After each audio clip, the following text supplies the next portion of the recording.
السلام علیکم ورحمۃ اللہ تعالی وبرکاتہ۔ مرکز اہل سنت جامعہ رضویہ منظر اسلام کے یوٹیوب چینل ہم سبق درس نظامی میں آپ کا خیر مقدم ہے۔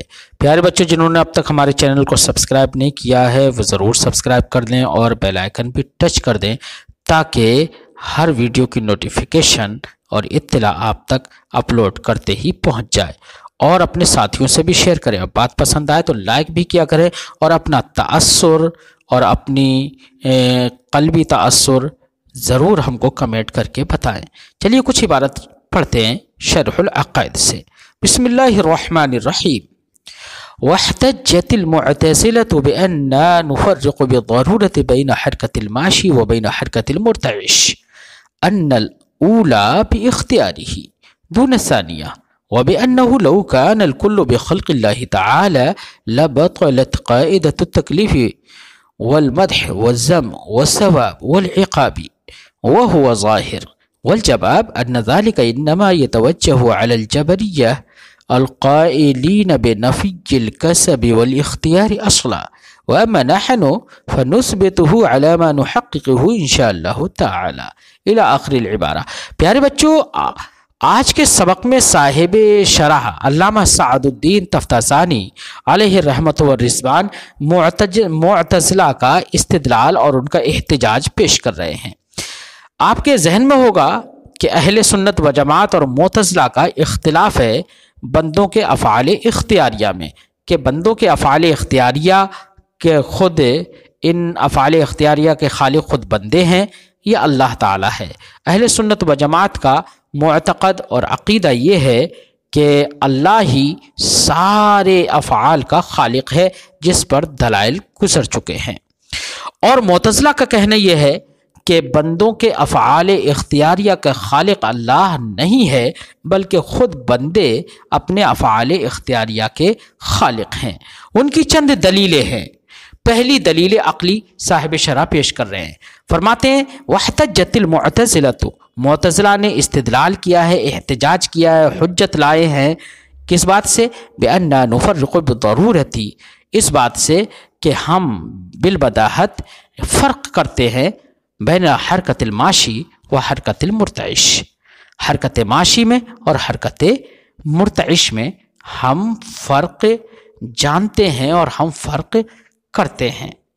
اس دلیل کا خلاصہ، معتزلہ کی اس دلیل کا خلاصہ یہ ہے بچوں کہ بندے سے جو حرکتیں صادر ہوتی ہیں وہ دو قسم کی ہوتی ہیں۔ ایک حرکت اختیاریہ، جو افعال صادر ہوتے ہیں وہ دو طرح کے ہوتے ہیں۔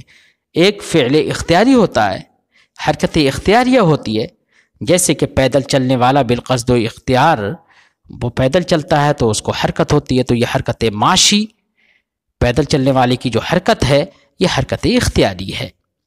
اور ایک حرکت غیر اختیاری ہوتی ہے، فعل غیر اختیاری ہوتا ہے، جیسے کہ مرتعش یعنی وہ شخص جس کو رعشہ کی بیماری ہو گئی ہو، جس کا سر بغیر ہلائے بھی اپنے آپ سے ہلتا رہتا ہو، جس کے ہاتھ میں اگر ارتعاش کی بیماری ہو گئی ہو تو اس کا وہ ہاتھ بھی بغیر خود سے ہلائے بغیر بھی وہ ہلتا رہتا ہے۔ تو معاشی پیدل چلنے والی کی حرکت، مرتعش جس کو رعشہ کی بیماری ہو گئی ہو اس کی حرکت، دونوں کی حرکتوں کے درمیان ہم فرق کرتے ہیں اس طور سے کہ معاشی کی حرکت اختیاری ہوتی ہے کہ بندہ جب چاہتا ہے تو چلنے کی حرکت کو روک دیتا ہے اور کھڑا ہو جاتا ہے، بیٹھ جاتا ہے اور حرکت نہیں کرتا ہے، وہ اس کے اختیار میں ہے۔ جب چاہے اسے وہ حرکت اختیاریہ کرے، جب چاہے تو چلے اور جب چاہے نہ چلے۔ اس کے برخلاف مرتعش کی جو حرکت ہوتی ہے، رعشہ کی جو حرکت ہوتی ہے، وہ اس طرح سے ہوتی ہے کہ بلا قصد و اختیار تو ہوتی ہی ہے، ساتھ ہی ساتھ بندہ اگر مرتعش شخص اگر اس کو روکنا بھی چاہے تب بھی وہ روکنے سے بھی نہیں رکتی ہے۔ یہ اس بات کی دلیل ہے کہ مرتعش کی حرکت بندے کے اختیار میں نہیں ہے، اس کے خلق سے نہیں ہے۔ اس کے برخلاف معاشی کی حرکت اس بندے کے اختیار سے ہے کہ وہ جب چاہتا ہے اسے روک دیتا ہے۔ خلاصہ ذہن میں آ گیا ہوگا نا بچوں؟ فرماتے ہیں ہم بالبداہت فرق کرتے ہیں معاشی کی حرکت اور مرتعش کی حرکت کے درمیان۔ کیا فرق کرتے ہیں؟ ان الاولی باختیارہ، کہ معاشی کی حرکت اس معاشی بندے کے اختیار سے ہے۔ دون ثانیہ اور مرتعش کی حرکت جو ہے، راشا والی حرکت، وہ اس کے اختیار سے نہیں ہے۔ ایک دلیل کا خلاصہ ذہن میں آ گیا۔ وَبِأَنَّهُ لَوْ كَانَ الْكُلُّ بِخَلْقِ اللَّهِ۔ دوسرا ان کا عقلی استدلال، عقلی احتجاج یہ ہے کہ اگر سارے افعال اور ساری حرکتیں اللہ کے خلق سے اگر ہوتی تو پھر ایسی صورت میں قاعدہ تکلیف، قاعدہ مدح و ذم، قاعدہ ثواب و عقاب، یہ سب کے سب باطل ہو جاتا۔ کیسے باطل ہوتا بچوں؟ تو اس دلیل کا خلاصہ بچوں یہ ہے کہ بندوں کے سارے افعال اگر اللہ کی خلق سے مان لیے جائیں تو لازم یہ آئے گا کہ بندہ اوامر و نواہی کا مکلف ہی نہ رہے۔ ایسے یہ بھی لازم آئے گا کہ بندہ اچھے افعال کرنے کی بنا پر مستحق مدح نہ ہو اور برے اعمال کرنے کی بنا پر مستحق ذم بھی نہ رہے۔ فرائض اور واجبات اور مستحبات وغیرہ کرنے کی بنا پر وہ بندہ آخرت میں ثواب کا مستحق بھی نہ ہو اور حرام، زناکاری اور دیگر مکروہ تحریمی وغیرہ کرنے کی بنا پر عقاب کا بھی مستحق نہ رہے۔ یہ لازم آئے گا، کیونکہ سارے کے سارے افعال تو اللہ کی خلق سے ہے۔ بندے کو جب بالکل اس میں اختیار نہیں ہے، وہ مجبور ہے، تو ایسی صورت میں وہ مکلف کیوں ہوگا؟ وہ مستحق مد کیوں ہوگا؟ اگر اچھا کام کر رہا ہے تو وہ اللہ کی خلق سے، اس میں خود کا کیا دخل ہے جو اس کی تعریف کی جائے؟ برا کام کر رہا ہے تو اللہ کی خلق سے، اس میں دخل کیا ہے جو اس کو سزا دی جائے؟ تو اس بنا پر قاعدہ تکلیف، قاعدہ مدح و ذم اور قاعدہ ثواب و عقاب سب باطل ہو جائیں گے۔ حالانکہ ان کا باطل ہونا یہ باطل ہے، یہ لازم یہاں پر تو سارے کے سارے لوازم جو ہیں یہ باطل ہیں۔ کیوں؟ اس لیے کہ بندہ مستحق ثواب و عقاب بھی ہے۔ اللہ نے قرآن پاک میں بندوں کی تعریف بھی کی ہے، اچھے کام کرنے والوں کی، اور برے کام کرنے والوں کی مذمت بھی کی گئی ہے۔ اللہ نے اوامر و نواہی کا بندے کو مکلف بھی بنایا ہے۔ تو یہ سارے جو باتیں لازم آ رہی ہیں وہ سب کے سب باطل ہیں۔ اور ملازمہ جیسے ہم نے ابھی بتایا کیا ہے، بندہ اوامر و نواہی کا مکلف بھی ہے، اور یہاں پر اگر وہ مجبور مان لیا جائے بندے کو تو تکلیف عاجز لازم آئے گا، جبکہ اللہ نے قرآن پاک میں بندوں کو طرح طرح کے اوامر و نواہی کا مکلف بھی بنایا ہے۔ بات سمجھ میں آ گئی؟ اس لیے ثواب و عقاب، مدح و ذم، تکلیف کا قاعدہ باطل ہو رہا ہے، جو کہ غلط ہے۔ یہ کیوں باطل ہو رہا ہے؟ اس لیے کہ ہم نے بندوں کے سارے افعال کا خالق اللہ کو مان لیا۔ دلیل کا خلاصہ ذہن میں آ گیا نا؟ فرماتے ہیں وَبِأَنَّهُ لَوْ كَانَ الْكُلُّ بِخَلْقِ اللَّهِ تعالیٰ، اور نیز یہ اس لیے اس سے بھی استدلال کیا ہے معتزلہ نے کہ اگر سارے کے سارے افعال اللہ کے خلق سے ہوتے لَبَطَلَتْ قَاعِدَةُ التَّكْلِيفِ وَالْمَدْحِ وَالذَّمِّ وَالثَّوَابِ وَالْعِقَابِ، تو تکلیف و مدح و ذم اور ثواب و عقاب کا قاعدہ ہی باطل ہو جاتا۔ وہ ظاہر، اور جس کا باطل ہونا بالکل ظاہر ہے۔ والجواب، جواب یہ ہے کہ جناب یہ جو آپ نے اعتراض کیا ہے نا کہ بندے قاعدہ تکلیف، مدح و ذم، ثواب و عقاب یہ سب کے سب باطل ہو جاتے، یہ اعتراض تو جبریہ پر متوجہ ہوتا ہے، کیونکہ جبریہ بندے کو مجبور محض جانتے ہیں، اس لیے یہ اعتراض ان پر تو وارد ہوگا، یہ ان کے خلاف تو حجت ہوگی یہ بات آپ کی، لیکن ہمارے خلاف حجت نہیں ہوگی، کیونکہ ہم بندے کو مجبور محض نہیں کہتے، بلکہ بندے کے لیے کسب کا اس بات کرتے ہیں، جیسے کہ عنقریب اس کی بات ہم انشاءاللہ بعد میں کریں گے۔ تو بندے کے لیے خلق نہیں مانتے، لیکن کسب تو ہم مانتے ہیں، اس لیے بندے کو قصد و اختیار ہے، بندہ اپنے فعل کا مختار ہے کہ وہ اپنے اختیار سے چاہے تو کرے اور چاہے تو نہ کرے، تو اس کو کسب پر قدرت حاصل ہے۔ تو جب کسب پر قدرت حاصل ہے تو اب وہ نہ ہی تکلیف عاجز لازم آئے گی، اور نہ ہی اب جب وہ اپنے اختیار سے اچھے برے کام کرے گا، اپنی قدرت کو اچھے اور برے کاموں کی طرف اپنے اختیار سے پھیرے گا، تو اب ایسی صورت میں اچھے کاموں کی طرف پھیر رہا ہے تو مستحق مد ہوگا، اور برے کاموں کی طرف پھیر رہا ہے تو مستحق ذم ہوگا۔ اس لیے یہ استدلال ہمارے خلاف نہیں ہوگا، یہ احتجاج ہمارے خلاف نہیں ہوگا، بلکہ یہ تو جبریہ کے خلاف ہوگا، جبریہ پر یہ آپ کی حجت تام ہوگی، ہمارے اوپر نہیں۔ فرماتے ہیں والجواب، جواب یہ ہے ان ذالک انما یتوجہ علی الجبریہ، یہ آپ کا اعتراض تو متوجہ ہوگا جبریہ پر، القائلین بنفی الکسب والاختیار اصلا، جو کسب اور اختیار کی نفی کے قائل ہیں، وہ کہتے ہیں کہ بندے کو بالکل کسب و اختیار بالکل بھی نہیں ہے۔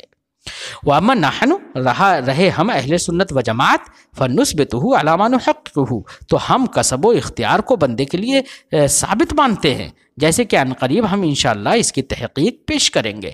وقد یتمسک، اور کبھی کبھی معتزلہ کی طرف سے استمساک اور استدلال کیا جاتا ہے اس بات سے بھی، کیا بڑا جاہلانہ استدلال ہے یہ۔ انہوں نے کچھ معتزلہ نے یہ بھی استدلال کر لیا، کیا انہ لو کان خالقا لافعال العباد لکان هو القائم۔ اس سے استدلال کا خلاصہ یہ ہے کہ اگر اللہ رب العزت ہی سارے افعال عباد کا خالق ہوتا تو افعال عباد میں قیام بھی ہے، قعود بھی ہے، عقل بھی ہے، شرب بھی ہے، زنا بھی ہے، سرقہ بھی ہے، الی غیر ذالک، بے شمار افعال ہیں نا۔ اگر اللہ رب العزت سارے افعال کا خالق ہو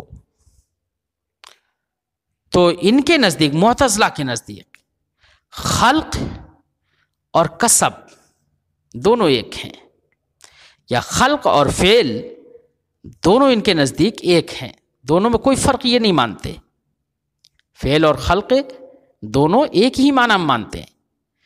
تو جب سارے بندوں کے افعال کا خالق اللہ ہے تو سارے افعال کا فاعل بھی کون ہوگا ان کے نزدیک؟ اللہ ہی ہوگا۔ اور سارے افعال کا جب فاعل بھی اللہ ہی ہوگا تو اب ایسی صورت میں بندے کا فعل قیام ہے تو قیام کا فاعل کون ہوگا؟ کرنے والا کون ہوگا؟ قائم ہوگا نا۔ اور اب قیام کا فاعل اللہ ہوگا تو اللہ ہی قائم ہوگا۔ ایسے ہی عقل، یہ بھی بندے کا ایک فعل ہے اور بندے کے فعل کا خالق اللہ ہے، یعنی اس کا فاعل اللہ ہے۔ جب قعود کا فاعل اللہ ہے تو قاعد اللہ ہوگا معاذ اللہ۔ ایسی عقل و شرب، یہ بھی بندے کے فعل ہیں اور بندے کے فعل کا خالق اللہ، یعنی اس کا فاعل اللہ۔ اور جب فاعل اللہ ہوگا تو عقل کا فعل عقل کرنے والا عاقل کہلائے گا اور فعل شرب کرنے والا شارب کہلائے گا۔ تو معاذ اللہ، اللہ کا عاقل و شارب، زانی و سارق الی غیر نہایہ، بے شمار ایسے محالات لازم آ جائیں گے۔ اس لیے انہوں نے کہا کہ اللہ رب العزت بندوں کے افعال اختیاریہ کا خالق نہیں ہے، بندے خود اپنے افعال اختیاریہ کا خالق ہیں۔ یہ صاحب شرح فرمائیں گے کہ یہ استدلال نہایت جاہلانہ ہے۔ انہوں نے کچھ فرق ہی نہیں سمجھا کہ اللہ کے، یعنی انہوں نے خلق اور فعل دونوں کو ایک ہی معنی مان لیا۔ خلق بے معنی ایجاد ہے، بغیر کسی نمونے کے، اثر نو، بغیر کسی آلے کے پیدا کر دینا، یہ اللہ کیا خلق ہے۔ اور رہا بندے اور رہا فعل، تو فعل ایجاد سے کہیں دور ہے، کہیں الگ ہے، دونوں میں بونے بعید ہے۔ تو یہ کہنا کہ فعل و خلق دونوں ایک ہیں، یہ نہایت جاہلانہ استدلال ہے۔ صاحب شرح فرمائیں گے، فرماتے ہیں وقد یتمسک، کبھی استدلال کیا جاتا ہے اس بات سے کہ بأنہ لو کان خالقا لافعال العباد، کہ اگر اللہ رب العزت افعال عباد کا خالق ہوتا، لکان هو القائم، تو اللہ ہی قائم ہوتا، اللہ ہی قائد ہوتا، اللہ ہی عاقل و شارب ہوتا، وہی زانی و سارق ہوتا، معاذ اللہ الی غیر ذالک۔ فرماتے ہیں صاحب شرح وہذا جہل عظیم، یہ بہت بڑی جہالت ہے۔ کیوں؟ اس لیے کہ اللہ کو عاقل و شارب، قائد و قائم، زانی و سارق سمجھ لینا خالق ہونے کی بنا پر، یہ جہل عظیم کیوں ہے؟ اس لیے کہ لأن المتصف بالشیء من قام به ذلک الشیء، کیونکہ شے سے متصف یا شے کا فاعل وہ ہوتا ہے جس کے ساتھ وہ شے قائم ہو، جس کے ساتھ وہ شے قائم ہو۔ وہ فاعل اور متصف نہیں ہوتا ہے جو شے کو ایجاد کرے، تو دونوں فرق ہے۔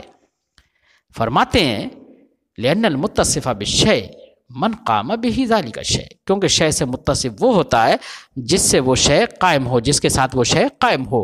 لا من اوجدہ، وہ متصف نہیں ہوتا ہے، وہ شے کا فاعل نہیں ہوتا ہے. من اوجدہ جو شے کو وجود بخشے. اولا یرون، اب ایک مثال دے کر سمجھاتے ہیں کہ کیا تم کو نظر نہیں آتا کہ اللہ رب العزت خالق صفات ہے، خالق بیاض ہے، خالق دیگر اعراض ہے، بہت ساری صفات کا خالق ہے. اجسام میں جو صفات پیدا ہوتی ہیں ان تمام تر صفات اور اعراض کا خالق اللہ ہے. یہ تو معتزلہ بھی مانتے ہیں.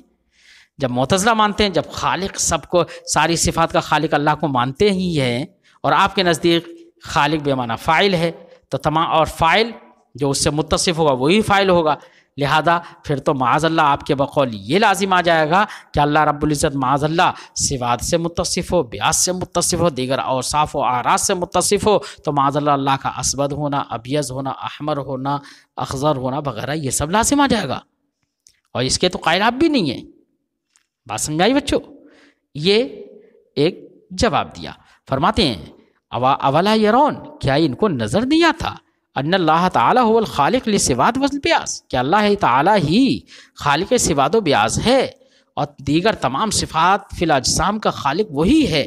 ولا یتصف بذالک، جبکہ ان صفات میں سے کسی صفت سے اللہ تعالیٰ موصوف نہیں ہوتا. تو اس سے آپ کو نظر نہیں آتا کہ وہی خالق ہے لیکن ان کا وہ فاعل نہیں ہے، وہ ان سے متصف نہیں ہے. اس کا مطلب یہ ہوا آپ نے فعل اور خلق دونوں کے ایک معنی میں جو جان لیا، یہی جاننا ہی جہل عظیم اور یہی غلط ہے.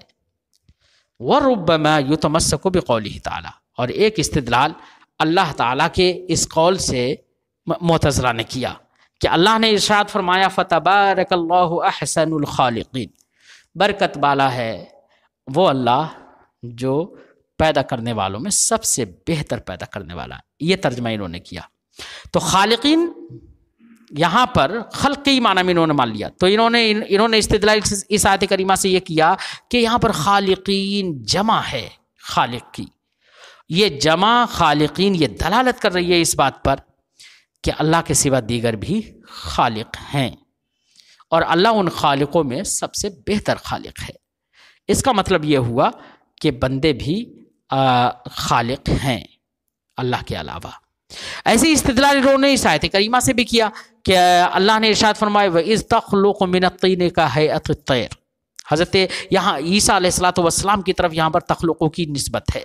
اللہ نے حضرت عیسیٰ علیہ السلام کو خطاب فرما کے کہا کہ جب تم مٹی سے پرندے کی ہیئت پیدا کرتے ہو، تو اس تخلق یہاں پر ایک خلق کی نسبت حضرت عیسیٰ علیہ السلام کی طرف ہے. اس سے سمجھ میں آیا کہ بندے بھی اپنے افعال کے خالق ہیں، جیسے کہ یہاں پر خلق کی نسبت حضرت عیسیٰ کی طرف ہوئی، تو اللہ کے علاوہ بھی کوئی خالق ہو گیا نہیں، حضرت عیسیٰ علیہ السلام خالق ہو گئے. یہ انہوں نے استدلال کیا. جواب اس کا یہ ہوگا کہ دیکھیے لغات میں، لسان العرب جیسی لغات میں یہ بات موجود ہے کہ خلق عربی زبان میں دو معنی میں ہوتا ہے. کس میں کتنے معنی میں ہوتا ہے خلق؟ عربی زبان میں دو طریقے پر ہوتا ہے. ایک تو یہ ہوتا ہے کہ پیدا کرنا، کیا ہوتا ہے؟ بغیر کسی نمونے کے پیدا کرنا. اور دوسرا بمعنی تقدیر اور تصویر ہوتا ہے. تو یہ پیدا کرنا بغیر نمونے کے، یہ تو صرف اللہ کی صفت ہے، اللہ کے علاوہ کسی کے اندر نہیں پائی جاتی. اور ایک معنی ہوتا ہے تصویر اور تقدیر کا. تو یہ تصویر و تقدیر یہی مراد ہے آیات کریمہ میں، کہ جن میں یہ کہا گیا تبارک اللہ احسن الخالقین، تو اس کا معنی ہے احسن المصورین، احسن المقدرین.